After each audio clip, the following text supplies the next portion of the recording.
and timeless life. Rainer Maria Rilke, Rilke's Book of Hours, Love Poems to God. According to Carl Jung, the second half of life cannot be lived in the same manner as the first. Whoever carries over into the afternoon the law of the morning must pay for it with the damage to his soul, wrote Jung. In this video we explore the changes that Jung believed were necessary as we move into our 40s and 50s.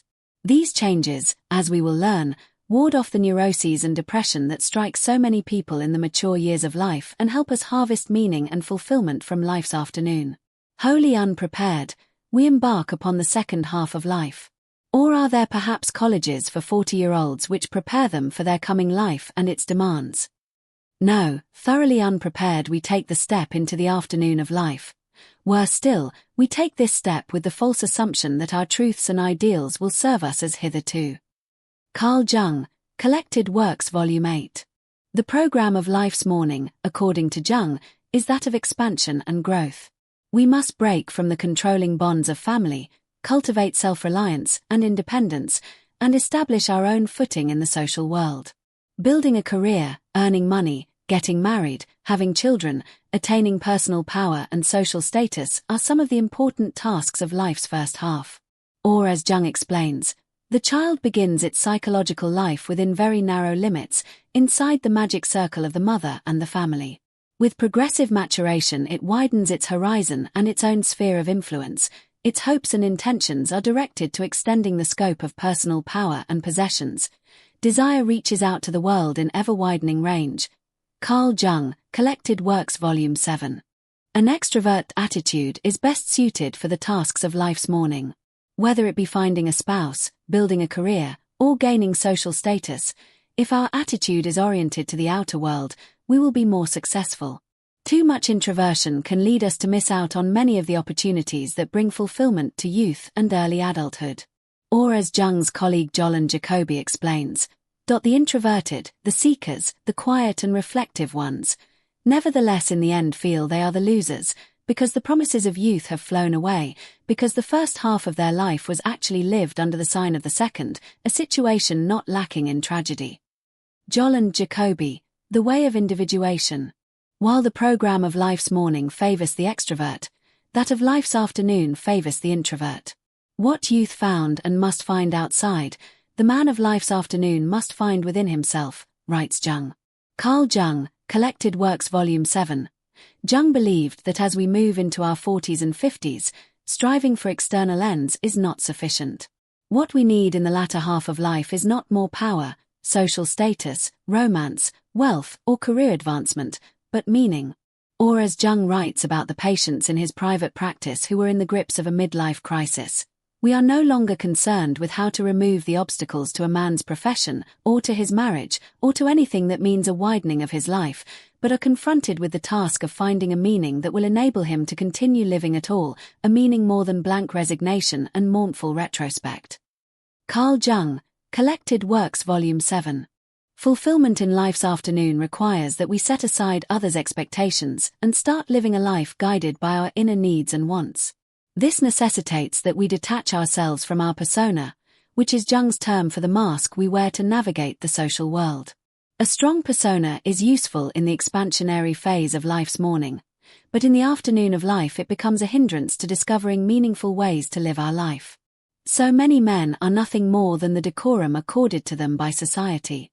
In vain would one look for a personality behind the husk. Underneath all the padding one would find a very pitiable little creature. That is why the office, or whatever this outer husk may be, is so attractive.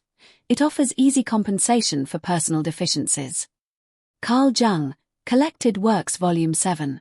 Jung believed that in our mature decades, with time running out on our life, we must focus on cultivating a complete personality and moving toward what he called psychological wholeness. For this process is inherently rewarding, and as Jung explains, the nearer we approach to the middle of life, and the better we have succeeded in entrenching ourselves in our personal attitudes and social positions, the more it appears as if we had discovered the right course and the right ideals and principles of behavior. For this reason we suppose them to be eternally valid, and make a virtue of unchangeably clinging to them. We overlook the essential fact that the social goal is attained only at the cost of a diminution of personality. Many, far too many, aspects of life which should also have been experienced lie in the lumber room among dusty memories. But sometimes, too, they are glowing coals under grey ashes. Carl Jung, Collected Works Volume 8. The Jungian psychologists Robert Johnson and Jerry Rule call this process of turning inward to discover our unactualized inner needs and potentials, living our unlived life, and as they explain, living our unlived life is the most important task in our mature years, to be achieved long before tragedy shakes us to the bone or we reach our deathbed. But what is unlived life? It includes all those essential aspects of you that have not been adequately integrated into your experience. We can hear the distant drumbeat of unlived life in the back of our heads. Woulda, coulda, shoulda. Or in second-guessing of life choices. Robert Johnson and Jerry Rule, Living Your Unlived Life. Jung also suggests that we can find meaning in the second half of life by seeking out wisdom with the same dedication that many of us seek out wealth, material goods, and status in life's first half. Wisdom cannot be intentionally grasped for, but is something that comes to those who display an openness toward life and all its experiences. Men who love wisdom, Heraclitus stated, must be good inquirers into many things indeed. Time spent in solitude, reflecting on the great works of philosophy, science, psychology, and literature, and most importantly a willingness to explore the depths of one's own mind will help us cultivate wisdom.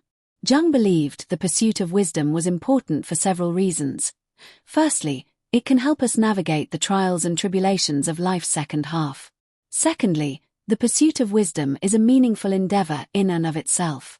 And thirdly, if we attain wisdom we can partake in one of life's timeless and meaningful archetypal roles, that of being a guide and mentor to the younger generation, or as Jung writes, in primitive tribes we observe that the old people are almost always the guardians of the mysteries and the laws, and it is in these that the cultural heritage of the tribe is expressed.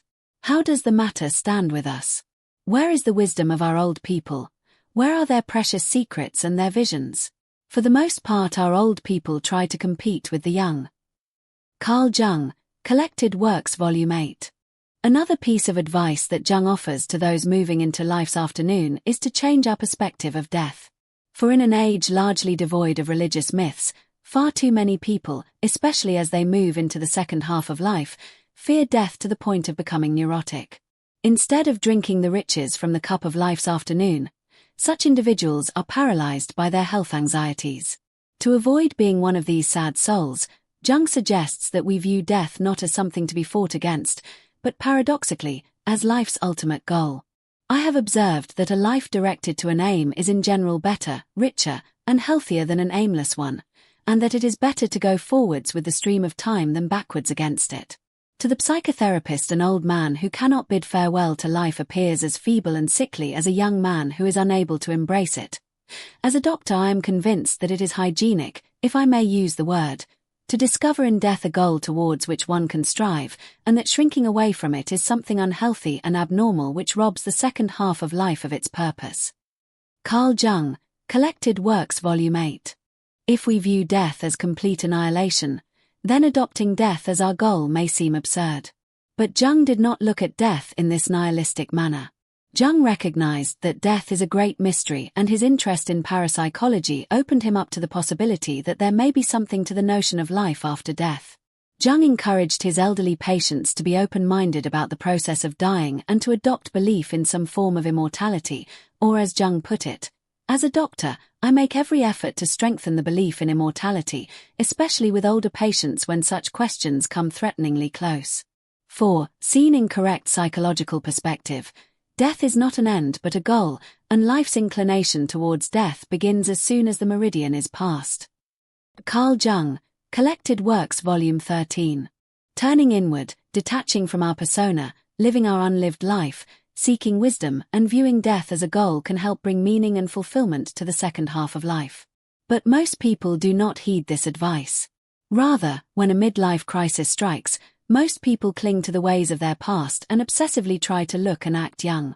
Whether it be plastic surgery, adopting the fashion trends of a younger generation, neurotically obsessing over health, seeking out young romantic partners or base pleasures, entire industries are built upon helping people deceive themselves about their age. And as Elliot Jacques wrote, the compulsive attempts to remain young the hypochondriacal concern over health and appearance, the emergence of sexual promiscuity in order to prove youth and potency, the hollowness and lack of genuine enjoyment of life are familiar patterns. They are attempts at a race against time. Elliot Jacques, Death and the Midlife Crisis. And as Bernardo Kastrup explains, the tragedy of the West is that, because we are so naturally inclined to, and skilled at, the ethos of the first half of life, we become over-specialized. When the game changes in the second half, we don't know what to do. Many of us then keep on playing the same game as in the first half: more money, more status, more power, more consumption. Bernardo Kastrup, The Daimon and the Soul of the West. This refusal to change as we move into the middle decades of life comes at a steep price. For pretending to be young may work for a while, but time will catch up to us, and as Jung put it, the problems that crop up in the second half of life are no longer to be solved by the old recipes. The hand of this clock cannot be put back. The course of life has a natural arc, and the more we deny it, the more we set ourselves up for tragedy. If we fail to harvest the meaning that is only to be found in life's second half, we will likely be plagued by immense regrets as we reach the final years of our life. Aging people should know that their lives are not mounting and expanding, but that an inexorable inner process enforces the contraction of life. For a young person, it is almost a sin, or at least a danger, to be too preoccupied with himself. But for the aging person, it is a duty and a necessity to devote serious attention to himself. After having lavished its light upon the world, the sun withdraws its rays in order to illuminate itself. Instead of doing likewise, many old people prefer to be hypochondriacs, pedants, applauders of the past, or else eternal adolescents, all lamentable substitutes for the illumination of the self, but inevitable consequences of the delusion that the second half of life must be governed by the principles of the first. Carl Jung, Collected Works Volume 8.